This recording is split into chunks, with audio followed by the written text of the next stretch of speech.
আসো মা। মারে, আজকে আমি তোমাকে কিছু কথা বলতে চাই। হয়তো এখন তুমি আমার কথাগুলো বুঝতেছো না, কিন্তু একটা সময় তুমি ঠিকই বুঝবা। আজকে আমি তোমাকে ছেড়ে চলে যাইতেছি, ঠিক আছে? তুমি এখানে থাকলে কেউ না কেউ রাস্তার ধারে তোমাকে দেখলে অবশ্যই তোমার দায়িত্ব নেবে এবং তোমাকেও সদরে গ্রহণ করে তারা নিয়ে যাবে। কিন্তু এই পৃথিবীতে আমার দায়িত্ব নেওয়ার মতো কেউ থাকলো না, আর এই কারণে আজকে আমি আমার নিজের জীবন শেষ করে দিব। তুমি প্লিজ আমাকে মাফ করে দিও, ঠিক আছে? মায়ের উপর কোনো অভিযোগ রেখো না, তুমি পারলে আমার মাকে মাফ করে দিও মা। আরে ওই মহিলা এই জায়গায় কি করতেছে? আরে এই মহিলা তো পাগলামি করতেছে, যাই হোক আটকাইতে হবে একে। আরে আপাই কি করতেছেন নামেন নামেন নামেন নামেন। আসলে বুঝলাম না আপনি সুইসাইড কেন করতে চাইতেছিলেন? আপনি কেন আমাকে বাঁচাইলেন? আপনি আমার সম্পর্কে কিছুই জানেন না। আপনি কেন আমাকে বাঁচালেন? আমি বাঁচতে চাই না। মানে আসলে কি হয়েছে আমাকে একটু বলেন তো ঘটনাটা। আসলে আমি বিবাহিত, এটা আমার মেয়ে, আমার 2 বছর আমার মেয়ের বয়স। আমার বিয়ে হয়েছে 3 বছর, আমার মেয়ের বয়স 2 বছর। আমার মেয়ে হওয়ার পর থেকে আমার স্বামী আমারে ছেড়ে দিছে, মেয়ে হওয়ার কারণে, ছেলে হয় নাই বলে। এমনকি সে আরেকটা বিয়েও করছে এবং সেই ঘরেও তার অনেকগুলো বাচ্চা কাচ্চা আছে। খুবই দুঃখজনক একটা ঘটনা। মানে আসলে কি বলবো, পৃথিবীর মানুষ যে এত নিষ্ক্রিয় হইতে পারে সেটা আপনার মুখে না শুনলে আসলে বুঝতে পারতাম না। আর সুইসাইড কারো জীবনে সমাধান বই আনে না। শুধু সে বিয়ে করছে এটাই না, সে আমাদের কোনো খোঁজ খবরও নেয় না, এমনকি আমাদের ভরণ পোষণও দেয় না। আমরা কি খেয়ে বেঁচে আছি, কিভাবে বেঁচে আছি, সেটা সে একবার এসে দেখেও যায় না। আমি যে কারো কাছে যাব, আমার ফ্যামিলি, বাবার বাড়ি, আমার এমন কোনো মানুষ নাই যে আমার মেয়ের ভরণ পোষণ দিবে বা আমাদের দায়িত্ব নিবে।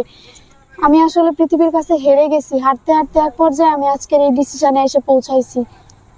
আসলে আপনি যে ডিসিশনটা নিতে গেছিলেন এটা হয়তো আপনার কাছে মনে হচ্ছিল যে এটা আসলে সঠিক, কিন্তু আজকে এই বাচ্চাটাকে রেখে আপনি যে সুইসাইড করতে গেছিলেন, আসলে কি এটা কি আপনি ঠিক করতেছিলেন? এই বাচ্চাটাকে কে দেখতো, কে এর ভরণ পোষণ নিত? ভাই, আমি তো একটা মেয়ে মানুষ, হয়তো আমার ভুলের কারণে আমার মেয়েটা এরকম জীবন, তাই আমি চাইছি যে আমি ওর জীবন থেকে সরে যাই। আমি এখানে যদি কিছু একটা করতাম, রাস্তাঘাটের মানুষ তো এখানে আসতো বা দেখতো, হয়তো এখান থেকে কেউ না কেউ ওকে নিয়ে যাইতো। এটা ভেবে আমি ওকে রাইখে আর কি সুসাইড করতে গেছিলাম। কখনোই নিয়ে যেত না, কখনোই নিয়ে যেত না, ঠিক আছে? বাংলাদেশে এরকম হাজারো পথ শিশু রাস্তাঘাটে পড়ে আছে, না খেয়ে আছে। কই তাদেরকে তো কেউ নিয়ে যায় না, নিয়ে তাদেরকে তো কেউ মা বাবার দায়িত্ব পালন করে না, ঠিক আছে? কখনোই কেউ নিয়ে যাইতো না। আপনি নিজে বাইসে যেতেন আর আপনার সন্তানের কি অবস্থা হতো সেটা ভাবেন। আমার দোষে কেন আমার মেয়েটা সারা জীবন ভুগবে? আমি আসলে এই অনুশোচনায় আমাকে কুরে কুরে খাচ্ছে। আমাদের কেউ খোঁজ খবর নেয় না। আমি কিভাবে বাঁচবো বলেন? কোন আশায় বাঁচবো? আপনার কথা ঠিক আছে, কিন্তু আপনি আপনার সন্তানকে ভালোবাসেন না? হ্যাঁ, অবশ্যই। ওই তো আমার একমাত্র সম্বল, ও ছাড়া কি আছে? তাহলে ওর মুখের দিক তাকায় হইলেও, ঠিক আছে, আপনাকে বেঁচে থাকতে হবে। হাজারো মা এরকম, ঠিক আছে, তার সন্তানের মুখের দিকে তাকায় মনে করেন যে আপনার বেঁচে আছে, ঠিক আছে?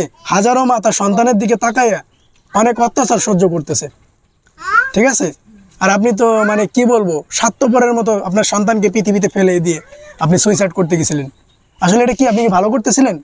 হ্যাঁ, আপনি কি স্বার্থপর মা হইতে চান?